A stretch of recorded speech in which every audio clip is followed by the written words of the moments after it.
ఈ సాయంకాల సమయమున దేవుని వాక్యమును పంచుటకు దేవుడిచ్చిన ఈ యొక్క సమయం బట్టి నేను దేవాది దేవునికి వేలాది వేల కృతజ్ఞతాస్తులు చేయించుకుంటున్నాను తండ్రి. చిన్న ప్రార్థన చేస్తున్నాను. ప్రేమ గల మా తండ్రి, కృపగల మా దేవ, యేసయ్య, ఈ సాయంకాల సమయం తండ్రి దేవా, మీ వాక్యాన్ని పంచుటకు మీరు మాకు ఇచ్చిన కృపను బట్టి మీకు వేలాది వేల కృతజ్ఞతాస్తులు. యేసయ్య, స్తోత్రం స్తోత్రం స్తోత్రం స్తోత్రం తండ్రి దేవా. మరి నేను పనికిరాని పాత్రను తండ్రి, నీవు నన్ను ఎంచుకున్న విధము బట్టి మీకు వేలాది వేల కృతజ్ఞతాస్తులు ఎంచుకున్నాను తండ్రి. యేసయ్య, నేను పాటలు పాడినప్పుడు, వర్షిప్ చేసినప్పుడు, మీ యొక్క వాక్యం చెప్పినప్పుడు నా జ్ఞానంతో కాదు తండ్రి, మీ పరిశుద్ధాత్మ అగ్ని అభిషేకం నా మీద నింపుతండి. యేసయ్య, ఈ యొక్క వాక్యం తండ్రి ప్రతి ఒక్కరు హృదయాల్లో టచ్ అవుటకు, కత్తి తీసుకొని హృదయంలో పొడిచినట్టుగా ఉంటకు సహాయం దాయిచ్చేయండి తండ్రి. యేసయ్య దేవా, ఎంతోమంది ఆత్మల రక్షణ భారం నాపైన ఉంచుము తండ్రి. యేసయ్య, నా యొక్క డెస్టినేషన్ ఏదో నాకు తెలియదు, కానీ మీరు నన్ను ఆ డెస్టినేషన్కి చేరుస్తారని నమ్మకంతో, విశ్వాసంతో ప్రభువైన యేసు నామములో, అతిశక్తి గల నామములో నేనుతో బ్రతిమాడు వేడుకుంటున్నాం తండ్రి. ఆమేన్.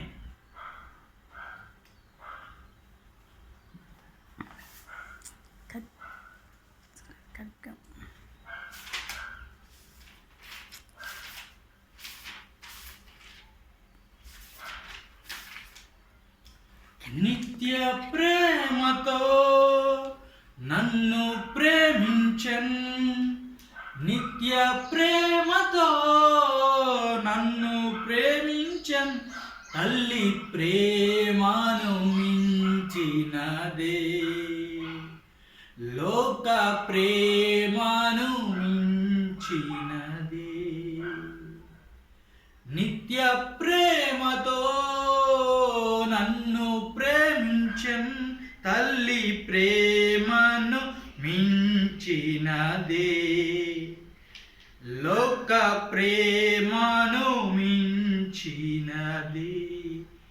నేను ఎన్నడు విడువను, నేను ఎన్నడు విడువను, నిత్యము నీతో జీవింతున్, నిత్యము నీతో జీవింతున్, సత్య సాక్షిగా జీవింతున్. నిత్య రక్షణతో నన్ను రక్షించన్, నిత్య రక్షణతో నన్ను రక్షించన్, ఏకరక్షకుడు యేసే, లోకరక్షకుడు యేసే. నీ చిత్తమును చేయుటకై, నీ పోలికగా ఉండుటకై, నీ చిత్తమును చేయుటకై, నీ పోలికగా ఉండుటకై, నా సర్వము నీకే అర్పింతున్, పూర్ణానందముతో నీకే అర్పింతున్. నిత్య రాజ్యములో నన్ను చేర్పించన్, నిత్య రాజ్యములో నన్ను చేర్పించన్, మేఘరథములపై రానయ్యున్నాడు, మేఘరథములపై రానయ్యున్నాడు, యేసు రాజుగా రానయ్యున్నాడు. ఆరాధింతును సాష్టాంగపడి, ఆరాధింతును సాష్టాంగపడి, స్వర్గరాజ్యములో యేసున్, సత్య దైవము యేసును.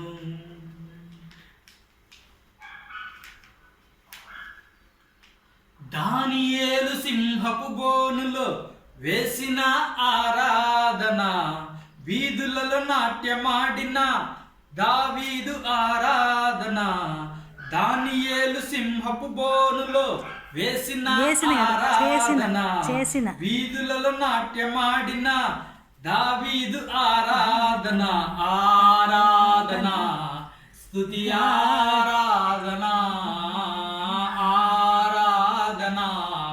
స్తుతి ఆరాధన ఆరాధన స్తుతి ఆరాధన.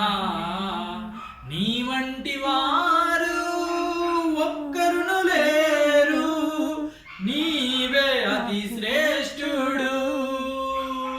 నీ వంటి వారు ఒక్కడును లేరు, నీవే అతి శ్రేష్ఠుడు. దూతగణములు నిత్యము కొలిచే నీవే పరిశుద్ధుడు. దూతగణములు నిత్యము కొలిచే నీవే పరిశుద్ధుడు. నిన్న నేడు మారని ఆరాధన స్తుతి ఆరాధన ఆరాధన స్తుతి ఆరాధన. అబ్రహాము ఇస్సాకును బలి ఇచ్చిన ఆరాధన, రాళ్లతో చంపబడిన స్టెఫను వలె ఆరాధన. అబ్రహాము ఇస్సాకును బలి ఇచ్చిన ఆరాధన, రాళ్లతో చంపబడిన స్టెఫను వలె ఆరాధన ఆరాధన స్తుతి ఆరాధన ఆరాధన స్తుతి ఆరాధన. నీ వంటి వారు ఒక్కరును లేరు, నీవే అతి శ్రేష్ఠుడు. దూతగణములు నిత్యము కొలిచే నీవే పరిశుద్ధుడు. దానియేలు సింహపు బోనులో వేసిన ఆరాధన, వీధులలో నాట్యమాడిన దావీదు ఆరాధన. అబ్రహాము ఇస్సాకును బలి ఇచ్చిన ఆరాధన, రాళ్లతో చంపబడిన స్టెఫను వలె ఆరాధన ఆరాధన స్తుతి ఆరాధన ఆరాధన స్తుతి ఆరాధన. Praise the lord my dear brothers and sisters. పాపపు ఊబిలో కూరుకొని పోయి ఉన్నావా? సెల్ ఫోన్కి అడిక్ట్ అయి ఉన్నావా? త్రాగుడికి బానిస అయిపోయి ఉన్నావా? చెడు అలవాట్లకి బానిస అయిపోయి ఉన్నావా? త్రాగుడు వలన, డ్రగ్స్ వలన ఎన్నో కుటుంబాలు నాశనం అయిపోతున్నాయి. My dear brothers and sisters, మీ జీవితంలో ఫెయిల్యూర్స్ ఉన్నాయా? యేసయ్యని మీ సొంత రక్షణగా అంగీకరించండి. మీ విశ్వాసాన్ని కాపాడుకోండి. Faith is based on promises but not results. 10th class exams నువ్వు రాయి, దేవుడు ఫలితాన్ని ఇస్తాడు. ఎంసెట్ నువ్వు రాయి, దేవుడు ఫలితాన్ని ఇస్తాడు. Faith is based on experience. ఆయన ప్రేమను రుచి చూచి తెలుసుకొనుడి. ఆయనే మార్గం, సత్యం, జీవం. ఆయనే పునరుద్ధానమును, జీవమును. ఆయనే. సమస్త భారం మోసుకొని పోవచ్చున్న జనులారా, నా యొద్దకు రండి, నేను మీకు విశ్రాంతిని కలుగజేతునని యెహోవా దేవుడు సెలవిచ్చి ఉన్నాడు. అనుదినము ప్రార్థన, బైబిల్ చదువుటచే హృదయంలో అగ్నిని పెట్రోల్తో మండింపజేయాలి. వాక్యం అనే పాలు తాగాలి. నీ భారము యెహోవా మీద మోపుము. బ్రదర్స్ అండ్ సిస్టర్స్, ఈరోజు ఒక చిన్న కథ చెప్పుకొని నేను ముందుకు వెళ్తాను. ఇది ఒక రియల్ ఇన్సిడెంట్. హడ్సన్ టేలర్ అనే దైవజనుడు ఇంగ్లాండ్లో పుట్టి పెరిగాడు. అతని జీవితంలో జరిగిన ఒక సంఘటన జరుగుతాం. దైవజనుడి పేరు హడ్సన్ టేలర్. ఈ సంఘటన ఇంగ్లాండ్లో జరిగింది. అయితే ఈ హడ్సన్ టేలర్ అనే దైవజనుడు చర్చెస్లో వాక్యాలు చెబుతూ ఉన్నాడు. అయితే ఒకసారి 5 రోజులు కూటమి జరిగింది. Monday, Tuesday, Wednesday, Thursday, Friday. అయితే ఈ హడ్సన్ టేలర్ గారు ఏమంటున్నారంటే, యవనస్తులారా, నేను మీకు ట్రైనింగ్ ఇస్తాను. మీలో ఎవరు వాక్యం చెప్పిన తర్వాత మీలో ఎవరైతే ఇంట్రెస్ట్ కలిగి ఉన్నారో వాళ్ళు చైనాకి వెళ్ళి దేవుని పరిచర్యకి మిషనరీగా పంపిస్తాను అని అంటున్నారు. అయితే ఆ రోజు ఫస్ట్ రోజు మండే రోజు వాక్యం అయిపోయింది. హడ్సన్ టేలర్ గారు అడిగారు, 5 నిమిషాల తర్వాత ఒకే ఒక వ్యక్తి చేయెత్తాడు. హడ్సన్ టేలర్ గారు ఆ వ్యక్తిని పిలిచి అతనితో మాట్లాడాడు. బాబు నీ పరిస్థితి ఏంది? నువ్వు ఎక్కడి నుంచి వచ్చావు అనేసి. తర్వాత అతనికి చెప్తాడు హడ్సన్ టేలర్ గారు, నువ్వు దేవుని పరిచర్యకి పనికిరావు బాబు, నువ్వు వెళ్ళిపో అని చెప్తారు. మరుసటి రోజు ట్యూస్డే వస్తారు. అలాగే ఆ కూడిక జరుగుతుంది.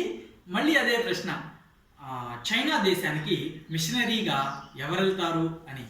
అప్పుడు ఒక 5 నిమిషాల తర్వాత మళ్ళీ ఒకే ఒక వ్యక్తి చేయెత్తాడు. అలాగే 5 రోజులు జరుగుతుంది. Monday, Tuesday, Wednesday, Thursday, Friday అన్ని రోజులు ఒకే ఒక వ్యక్తి చేయెత్తాడు. అయితే లాస్ట్ రోజు ఆ వ్యక్తిని పిలిచి హడ్సన్ టేలర్ గారు ఈ విధంగా చెబుతారనమాట, బాబు ఇప్పుడు నీకు ఒక్కాలే ఉంది, నువ్వు దేవుని పరిచర్యకి పనికిరావు, చైనా అనేది కమ్యూనిస్ట్ దేశము, అక్కడ మూర్ఖులు ఉంటారు, కర్కోటకులు ఉంటారు, నువ్వు దేవుని సేవ ప్రచురిస్తున్నావు అని తెలిస్తే నిన్ను కొడతారు, చంపేస్తారు, పోలీసులు వస్తే నువ్వు పరిగెత్తాలి, మరి నువ్వు పరిగెత్తలేవు కదా, ఎలా దేవుని సేవ చేస్తావు అన్నాడు. అప్పుడు ఆ వ్యక్తి అంటాడు, సార్ ఇంగ్లాండ్ నుంచి చైనాకి అన్ని వేల కిలోమీటర్లు ప్రయాణం చేసి దేవుని పరిచర్య చేసేది పారిపోవడానికి కాదు, పట్టుబట్టడానికి. మరలా చెప్పుదును, చైనా నుండి ఇంగ్లాండ్ నుంచి చైనాకి వెళ్ళి అన్ని వేల కిలోమీటర్లు ప్రయాణం చేసి దేవుని యొక్క పరిచర్య చేసేది పారిపోవడానికి కాదు సార్, పట్టుబడడానికి. నా దేవుడు నన్ను తప్పిస్తాడు, తప్పించకపోయినా పర్వాలేదు, నేను హత్సాక్షిగా చనిపోతాను అని చెబుతున్నాడు. అంత విశ్వాసం మనలో ఉందా? పౌలు భక్తుడు అంటున్నాడు, బ్రతుకుట క్రీస్తు కొరకే, చావైతే నాకు మేలు అంటున్నారు. అయితే హడ్సన్ టేలర్ గారు అంటున్నారు, సరే ఇంకొక క్వశ్చన్ వేస్తాను, మరి 5 రోజుల ప్రార్థనలో మరి ఎవరు ఎత్తలే కదా, నువ్వు ఒక్కడే ఎందుకు ఎత్తావయ్యా చెయ్యి అంటే, పాస్టర్ గారు నేను చూస్తున్నాను 5 రోజుల కూడికలో 2 కాళ్ళు ఉన్న వాళ్ళు ఎవరన్నా చెయ్యి ఎత్తారని ఎవ్వరు ఎత్తలేదు, నాకు ఒక కాలు ఉంది కదా నేను చెయ్యి ఎత్తాను అన్నారు. మరి దేవుడా, మరి అయితే ఆ తర్వాత ఆ వ్యక్తి పేరు జార్జ్ స్టార్ట్. ఆ జార్జ్ స్టార్ట్ అనే వ్యక్తి చైనా దేశానికి వెళ్ళి పరిచర్య చేసి అతను ఇది ఎంత గొప్ప పరిచర్య అంటే 40 సంవత్సరాలలో 1800 మందికి మారు మనస్సు పొంది బాప్తిస్మం ఇచ్చాడు. 1800 మందికి మారు మనస్సు పొంది బాప్తిస్మం ఇచ్చాడు. ఈరోజు దేవుడు మనకి 2 కాళ్ళు ఇచ్చాడు, 2 చేతులు ఇచ్చాడు, 2 కళ్ళు ఇచ్చాడు, 2 చెవులు ఇచ్చాడు. How blessed we are. ఇప్పుడు మన టైటిల్ మీకు అర్థమైందా? మనం ఎంత ఆశీర్వదింపబడిన వారము. ఇవన్నీ లేని వారిని మీరు పరిస్థితి ఆలోచించండి. ఇప్పుడు అనాథ పిల్లలు ఉంటున్నారు, వారికి ఆకలేస్తే అమ్మ అని ఎవరిని అడుగుతారు? ఆకలేస్తే అన్నం అని ఎవరిని అడుగుతారు? తర్వాత ఒక చెయ్యి లేని వాళ్ళు ఉంటారు, వాళ్ళు అన్నం ఎలా తింటారు? ఒక కాలు లేని వారు ఉంటారు, వాళ్ళు మిగతా వాళ్ళలాగా అన్ని పనులు చేసుకోలేరు.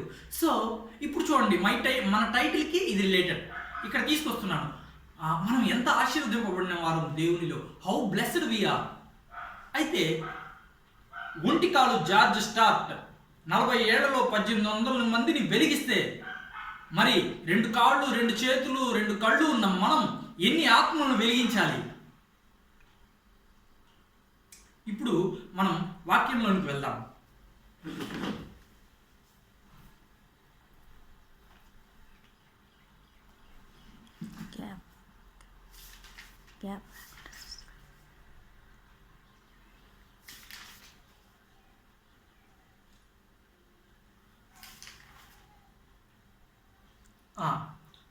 How blessed we are. Example, అబ్రహాము ఎలా ఆశీర్వదించబడ్డాడు. అబ్రహాము లోబడ్డాడు. నీ తండ్రి ఇంటిని, నీ దేశమును విడిచి వచ్చేయంటే దేవునికి లోబడ్డాడు కాబట్టి అబ్రహాము ఆశీర్వదింపబడ్డాడు. ఇప్పుడు మనం అనుకుంటాం, చాలా కష్టపడి నేను 2-3 ఇయర్స్ కష్టపడ్డానబ్బా, నాకు గవర్నమెంట్ జాబ్ రాలేదే, ఏం అందరికి వచ్చింది అంటే, ఇప్పుడు సక్సెస్ అంత ఈజీగా వస్తుందని మీరు అనుకుంటున్నావా? పోనీ యోసేపు జీవితంలో సక్సెస్ అంత ఈజీగా వచ్చిందని మీరు అనుకుంటున్నారా? యోసేపు జీవితంలో ఆశీర్వాదం అంటే ఏమిటి? యోసేపుకి సక్సెస్ అంత ఈజీగా వచ్చిందనుకుంటున్నారా? యోసేపు జీవితంలో ఆశీర్వాదం అంత ఈజీగా వచ్చిందనుకుంటున్నారా? యోసేపుని సొంత అన్నదమ్ములు బావిలో పడేశారు. యోసేపు వేరే దేశానికి బానిసగా వెళ్ళాడు. పరిస్థితులను బట్టి యోసేపు అక్కడ జైల్లో వేయబడ్డాడు.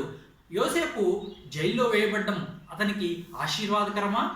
అయితే దేవుణ్ణి కనిపెట్టుకుని ఉన్నాడు కాబట్టి అతన్ని దేవుడు, బానిసగా వెళ్ళిన యోసేపును దేవుడు ఆ దేశానికి ప్రైమ్ మినిస్టర్గా చేశాడు. గొర్రెల కాపరి దావీదుని యేసయ్య రాజుగా చేశాడు. ఇప్పుడు బ్లెస్సింగ్స్ అనేవి ఎలా వస్తాయి, అవి ఎన్ని టైప్స్ అనేవి నేను చెప్పాలనుకుంటున్నాను. Blessings in your anxiety, blessings of unity, విడిచిపెట్టులో ఆశీర్వాదం. ఓకే, ఇప్పుడు నేను మరలా చెప్తున్నాను. Blessings types: blessings in your anxiety, blessings of unity, ఐక్యతలో ఆశీర్వాదం. సహోదరులు ఐక్యత కలిగి నివసించుట ఎంత మేలు, ఎంత మనోహరము. విడిచిపెట్టుటలో ఆశీర్వాదం. ఏ వాటిని విడిచిపెట్టాలి? పాపాన్ని విడిచిపెట్టాలి, చెడు అలవాట్లను విడిచిపెట్టాలి, చెడు వ్యసనాలను విడిచిపెట్టాలి, చెడు స్నేహితులను విడిచిపెట్టాలి. చెడు స్నేహితుల్ని ఎందుకు విడిచిపెట్టాలి అంటే, నీ స్నేహితుడు ఏం చేస్తాడో నువ్వు అది చేయాలి. నీ స్నేహితుడు దొంగతనం చేస్తే నువ్వు వాడితో వెళ్ళిపోవాలి. వాడు తాగితే నువ్వు తాగుతావు. వాడు హత్య చేస్తే నువ్వు కూడా హత్య చేస్తావు. కాబట్టి చెడు స్నేహితులను విడిచిపెట్టాలి. కొన్ని ప్రమాదకర పరిస్థితుల్ని, కొన్ని స్థలాలను విడిచిపెట్టాలి. కొన్ని ప్రమాదకర అలవాట్లను విడిచిపెట్టాలి. కొంతమంది స్నేహితులను విడిచిపెట్టాలి.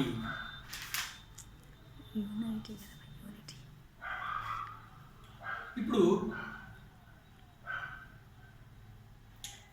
ఫర్ ఎగ్జాంపుల్, నాకు బీటెక్ అయిపోయింది అనుకుంటాం, అమెరికాకి వెళ్ళి ఎంఎస్ చేయాలని నాకు ఆశ. కానీ ఇప్పుడు మా ఇంట్లో వాళ్ళు అనుకుందాం జాబ్ చేసుకో ఇక్కడే ఉందని అంటే, ఇప్పుడు నేను రెండిట్లో ఒకటే చూస్ చేసుకోవాలి. ఎంటెక్ చేయాలా లేదా జాబ్ చేయాలా? రెండిట్లో ఒకటి విడిచిపెడితేనే ఇంకొకటి. అతిక్రమను దాచిపెట్టువాడు వర్ధిల్లడు, దాన్ని ఒప్పుకొని విడిచిపెట్టువాడు కనికరం పొందును. అతిక్రమను దాచిపెట్టువాడు వర్ధిల్లడు, దానిని ఒప్పుకొని విడిచిపెట్టువాడు కనికరం పొందును. దేనిని విడిచిపెట్టాలి?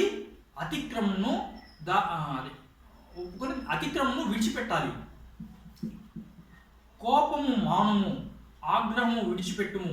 నేను మరలా చెప్పుదును, ఇది కోపము మానుము, ఆగ్రహము విడిచిపెట్టుము.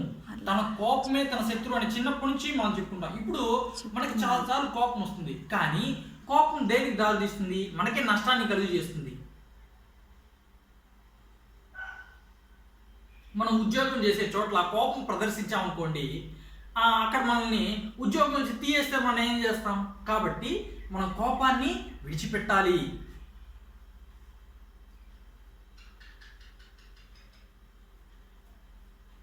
నెక్స్ట్ సామెతలు 3:7. యెహోవా యందు భయభక్తులు కలిగి చెడుతనమును విడిచిపెట్టుము, అప్పుడు నీ దేహమునకు ఆరోగ్యమును నీ ఎముకలకు సత్తువయు కలుగును. సామెతలు 3:7. యెహోవా యందు భయభక్తులు కలిగి చెడుతనమును విడిచిపెట్టుము, అప్పుడు నీ దేహమునకు ఆరోగ్యమును నీ ఎముకలకు సత్తువయు కలుగును. దేనిని విడిచిపెట్టాలి? నంబర్ 1 అతిక్రమమును విడిచిపెట్టాలి. నంబర్ 2 చెడుతనమును విడిచిపెట్టాలి. Fear the Lord and depart from evil. It shall be health to navel and marrow to thy bones. Fear the Lord and depart from evil. It shall be health to navel and marrow to thy bones. మనకి health బాగుంటేనే అన్నీ తినగలుగుతాం. BP ఉంటే salt తినకూడదు, sugar ఉంటే sweets తినకూడదు, బిర్యానీ తినాలంటే ulcers ఉంటే బిర్యానీ తినకూడదు. కాబట్టి మనకి ఆరోగ్యం అనేది చాలా ముఖ్యం. బిర్యానీ తినాలని భలే ఆశ, కానీ అల్సర్ ఉంటుంది. బీపీ వచ్చేస్తే సాల్ట్ తినకూడదు. స్వీట్స్, షుగర్ ఉంటే స్వీట్స్ తినకూడదు. స్వీట్స్ అంటే చాలా మందికి ఇష్టం, కానీ తినకూడదు.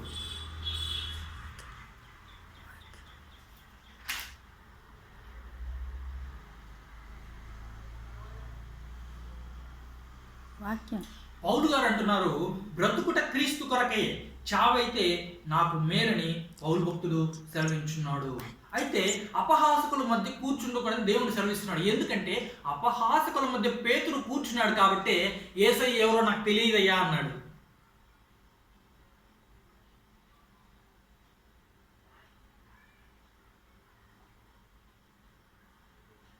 Blessings in your anxiety.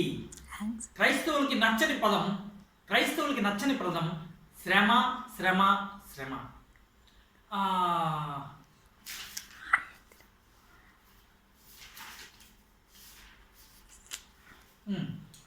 ఇప్పుడు మనకి ఆశీర్వాదం అంటే ఇష్టం, కానీ శ్రమలంటే ఇష్టం ఉండదు. కానీ దేవుడు ఏం చెప్తున్నా అంటే, శ్రమలను నేను ఎందుకు అనుమతిస్తానంటే నీ కొరకు కొన్ని బహుమతులు ఎత్తి పెడుతున్నాను. రివార్డ్స్ దేవుడు మనకు పరలోకంలో ఎత్తి పెడతాడంట. ఆ రివార్డ్స్ మనకి ఇచ్చుటకు కొన్ని రివార్డ్స్ దేవుడు మనకి ఇక్కడ ఈ లోకంలో వెంటనే ఇస్తాడు. కొన్ని కొంతకాలం కొరకు దాచిపెడతాడు. కొన్ని రివార్డ్స్ దేవుడు పరలోకంలో ఇస్తాడు. ఇప్పుడు మనం ఏం చెప్తున్నామంటే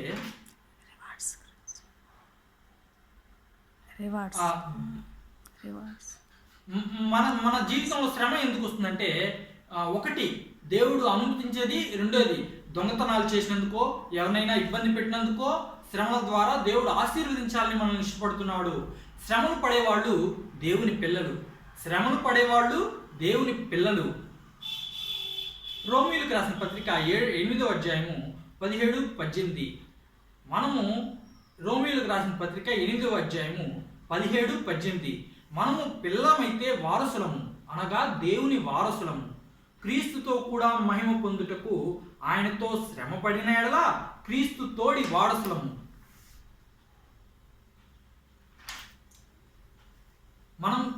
మనం దేవుని పిల్లలమైతే వారసత్వంగా కొన్ని వచ్చేస్తాయి. యేసయ్య నీటిని ద్రాక్షారసంగా మార్చాడు. 2 రొట్టెలు 5 చేపలను 5,000 మందికి పంచాడు. చనిపోయిన లాజరును లేపాడు. అనగా మరి ఇప్పుడు యేసయ్య అద్భుతాలు చేశాడు కాబట్టి మనం ఆయన పిల్లలం కాబట్టి మనం కూడా అద్భుతాలు చేయాలి. మరి యేసయ్య శిలువ మరణం పొందాడు కదా, మరి మనం కూడా శ్రమంలోకి వెళ్ళొద్దా అంటే శ్రమలొద్దు, గిఫ్ట్స్ మాత్రం కావాలి. శ్రమ మన జీవితంలో గొప్ప శక్తినిస్తుంది.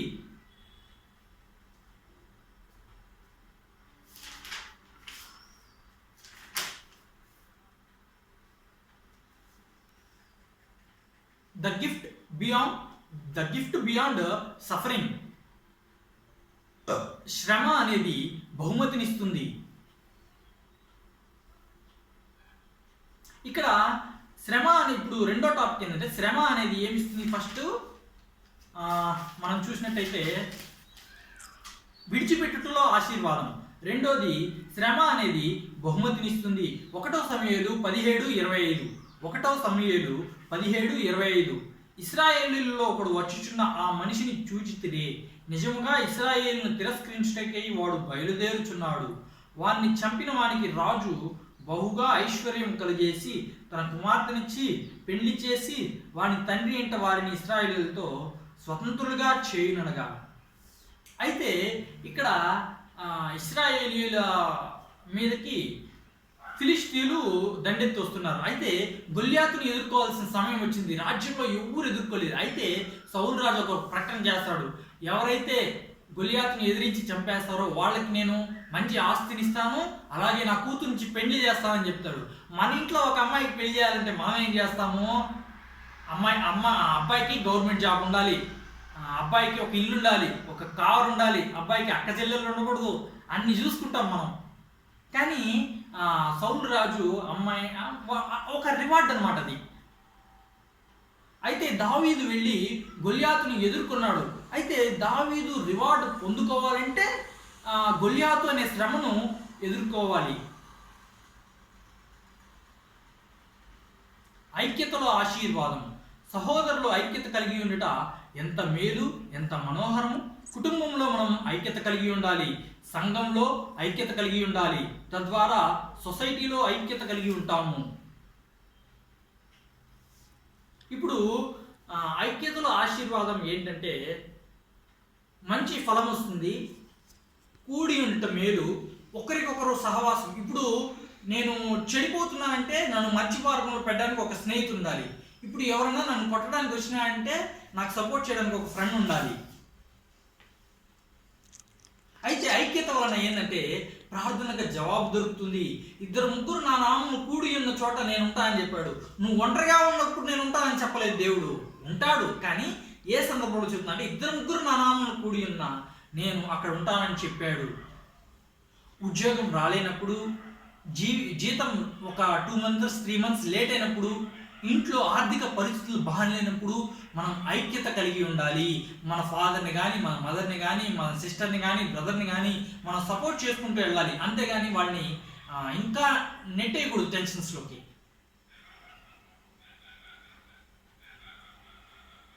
అయితే అబ్రహాము, ఇస్సాకు, యాకోబు వాళ్ళందరూ ఆశీర్వదింపాలి. కానీ ది బెస్ట్ ఎగ్జాంపుల్ ఫర్ ఆశీర్వాదం అంటే నేను మాత్రం యోసేపు పేరే చెప్తాను. ఎందుకంటే యోసేపుకి ఇప్పుడు వాళ్ళ తండ్రి చిన్నప్పుడే అన్నీ చెప్పేశాడు దేవుని గురించి. అతను అందులో నుండి తొలగిపోలేదు. అప్పుడు కూడా వాళ్ళ అన్న వాళ్ళని తిట్టలేదు. వాళ్ళ సొంతంలో బావిలో పడేశారు. వేరే దేశానికి బానిసగా వెళ్ళాడు. బానిస అంటే పొద్దు నుంచి రాత్రి దాకా అన్ని పనులు చేసుకొని ఇంత అన్నం పెడతారు. దేవుడా, ఏం దేవుడా నాకు ఇంత శ్రమలు ఇచ్చారని ఎప్పుడు యోసేపు అడగల దేవుణ్ణి. అయితే అలాగే జైల్లో ఉన్నా కూడా దేవుణ్ణి స్తుతించాడు. మనమైతే స్తుతిస్తామా దేవుణ్ణి? జైల్లో కూడా దేవుణ్ణి విడిచిపెట్టలేదు, ప్రార్థిస్తూనే ఉన్నాడు అనుదినం. ఆ తర్వాత దేవునిలో ఎన్నో శ్రమలు ఎదుర్కొన్న తర్వాత దేవుడు అతన్ని ప్రైమ్ మినిస్టర్ని చేశాడు. ఇల్లు కట్టుకున్నా, వివాహం జరిగినా, జాబ్ వచ్చినా, పిల్లలు పుట్టినా అన్నీ దేవుడిచ్చిన ఆశీర్వాదాలే. మీరు ఫలించి అభివృద్ధి పొందండి దేవుడు చెప్పుచున్నాడు. గృహము, విత్తము, సంతానము దేవుడిచ్చి బహుమానము. ఈ చిన్న వాక్యమును దేవుడు దీవించును గాక. ఆమేన్. ప్రార్థన.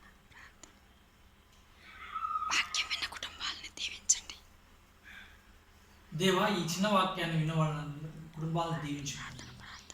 ఆమేన్. ప్రార్థన. ప్రేమగల మా తండ్రి, కృపగల మా దేవా, యేసయ్య, ఈ సాయంకాల సమయంలో తండ్రి మీ యొక్క వాక్యాన్ని పంచుకున్నట్టుకు మీరు ఇచ్చిన ఈ సమయం బట్టి మీకు వేలాది వేల కృతజ్ఞతలు చెల్లిస్తున్నాను. నీవు గొప్ప దేవుడు తండ్రి.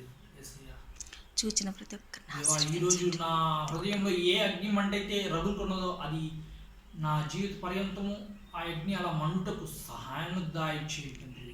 యేసుక్రీస్తు ప్రశస్త నామములో వేడుకొంచున్నాం తండ్రి. ఆమేన్.